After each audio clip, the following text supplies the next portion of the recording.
नमस्कार, मैं मिथिलेश एक बार फिर से आप लोगों के पास उपस्थित हूँ। एक नया टॉपिक जो आपने थंबनेल में देखा ही होगा, सुप्रीम कोर्ट का न्यू जजमेंट, उसके ऊपर हम लोग बात करने वाले हैं।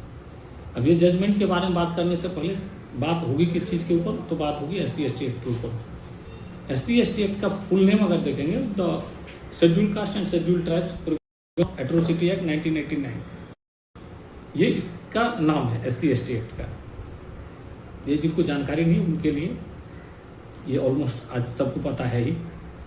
अब ये जो कानून आया था 1989 में, 1989, और लागू कब हुआ था? 1990 में जनवरी समथिंग ये लागू हो गया था पूरे भारत में। आज जो बात करने वाले उसमें इस SC/ST एक्ट के दो पॉइंट अपन डिस्कस करने वाले हैं, दो क्लॉज जो है 31R और 31S। इस पे चर्चा क्यों करना है, तो सुप्रीम कोर्ट के जो दो जजेस की बेंच था, जस्टिस पादरीवाला और जस्टिस आलोक आधारे, उनके पास एक मैटर आया था सुप्रीम कोर्ट में। वो मैटर कहाँ का था? मैटर था बिहार का। केशव महतो या Keshav Kumar Mahto versus state of Bihar का ये मैटर है। इस मैटर में एक्चुअली हुआ क्या था, तो केशव कुमार महतो इन्होंने एक FIR दर्ज किया था एक जनरल कास्ट के बंदों को। जनरल कास्ट के ये कहीं आंगनवाड़ी में, जो FIR में दर्ज है उसमें कहीं आंगनवाड़ी में थे ये, तो इनको जनरल कास्ट के द्वारा गाली दिया गया। तो ये इतना FIR में था, तो इसके एवज में देखिए, इंसान है हम, सबसे कुछ ना कुछ गलती होती है। गुस्से में एक दूसरे से बहस भी होती है, बातचीत भी होता है, झगड़ा भी होता है। और गुस्से में इंसान कोई भी, मैं हूँ, आप हो, कोई भी, गुस्सा मतलब गुस्सा है। गुस्से में क्या होता है ना, हम आगे पीछे देखते नहीं हैं, या माइंड पे इतना कंट्रोल नहीं होता है, तो अच्छा बुरा या कानूनन, लीगल या अनलीगल, ये चीज़ उस टाइम पे कोई ध्यान देता नहीं है। गुस्सा इसीलिए गुस्सा है।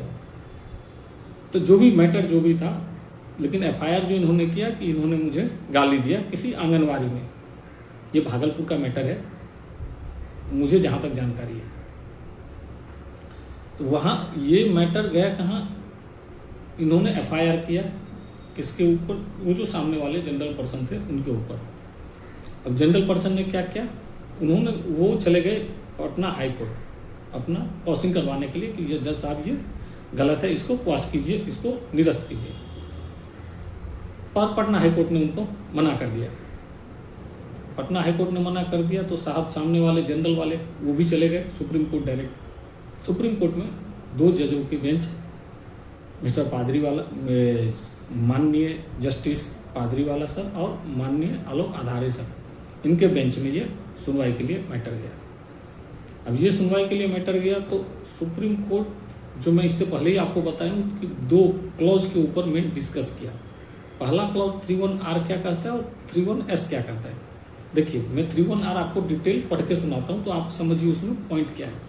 31R ये जो कहता है, सार्वजनिक दृश्य में किसी भी स्थान पर अनुसूचित जाति या अनुसूचित जनजाति के किसी सदस्य को अपमानित करने के इरादे से जानबूझकर अपमान करना या डराना, ये 31R कहता है। दूसरा उसका ही है 31S।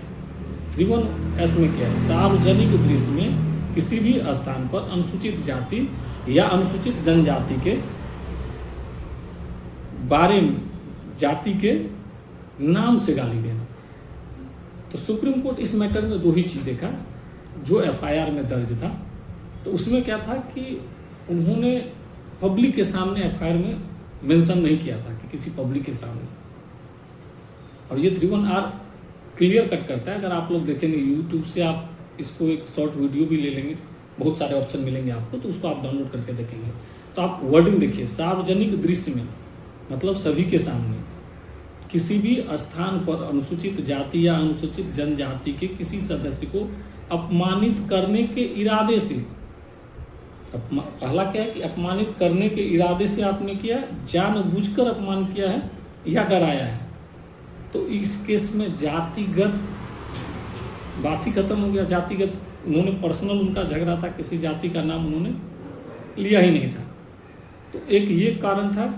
दूसरा था कि देखिए, झगड़ा होता है तो पर्सनल एक दूसरे को झगड़ा देना, ये झगड़े में गाली देते ही हैं सब, ज़्यादा गुस्सा हो गया तो हाथापाई तक नौबत आती है। तो पहला जो पॉइंट था वो सार्वजनिक स्थान, हालांकि एफआईआर में आंगनवाड़ी शब्द का जिक्र है, लेकिन आंगनवाड़ी भी रहने दीजिए या शब्द आंगनवाड़ी शब्द है या जो भी, लेकिन उसमें रीजन क्या था कि पब्लिक के सामने उन्होंने मेंशन, एफआईआर में मेंशन नहीं था कि पब्लिक के बीच में।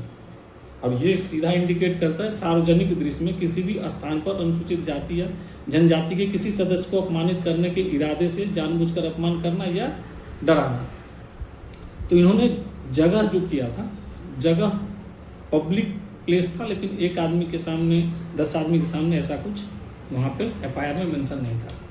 तो एक ये आधार बना ही नहीं सुप्रीम कोर्ट के नज़र में। सुप्रीम कोर्ट क्या 31R क्या कहता है, सार्वजनिक जगह पे, जहाँ पे सार्वजनिक जगह मतलब जहाँ 2-4 लोग आपको देख रहे हैं, आपने जो आपके ऊपर मतलब SC ST के ऊपर जो सामने वाला आदमी गाली गलौज कर रहा है या मारा पीटी, तो कोई गवाह भी होना चाहिए, 10 आदमी के बीच में उनको बोलना चाहिए। ऐसा देखिए, इसमें क्या है ना, अगर प्राइवेट में आप किसी रूम में बंद हैं, किसी ST को बुला के आपने गाली दिया, फिर SC ST बाहर जाके कंप्लेन करेंगे तो उसको काउंट नहीं किया जाता इसके। तो इसमें क्या है कि प्राइवेट जगह नहीं होना चाहिए, पब्लिक जगह इन द सेंस कि 2-4 आदमी वो सुनने वाला होना चाहिए। ठीक है। अब 31S जाति के नाम से गाली देना, 31S सार्वजनिक दृश्य में किसी भी स्थान अनुसूचित, समझ गए, तो किसी भी जाति के नाम से। तो उन्होंने क्या किया था इसमें, आलोक कुमार केशव महतो के केस में क्या था कि नाम जातिगत नाम के इंटेंशन से दिया नहीं था, पर्सनल झगड़ा था तो पर्सनल उन्होंने दिया था। तो इसको सुप्रीम कोर्ट ने पॉज कर दिया और जो भी इनके ऊपर एलिगेशन थे सबको मतलब उनको बरी किया। ये घटनाक्रम था जिसके ऊपर सुप्रीम कोर्ट ने क्या कहा कि गाली देना ये सिर्फ क्राइम नहीं होता है, अगर उसका इंटेंशन हो जातिगत टिप्पणी करे तो ये क्राइम माना जाएगा। लेकिन यहाँ पे क्या था कि उन्होंने पर्सनल आपको दिया है तो उसको मतलब ये जनरल समझिए ना। तो यही आज का ये टॉपिक यही था। और इसमें मुझे कुछ और ऐड करना है कि जो नए बंदे देख रहे हैं, देखिए ये चैनल नया है, ग्रो करने में टाइम लगेगा, आप लोग का सहयोग चाहिए। और सबसे बड़ी बात, सब्सक्राइब कीजिए, सब्सक्राइब के लिए पैसा आपका नहीं लगता है।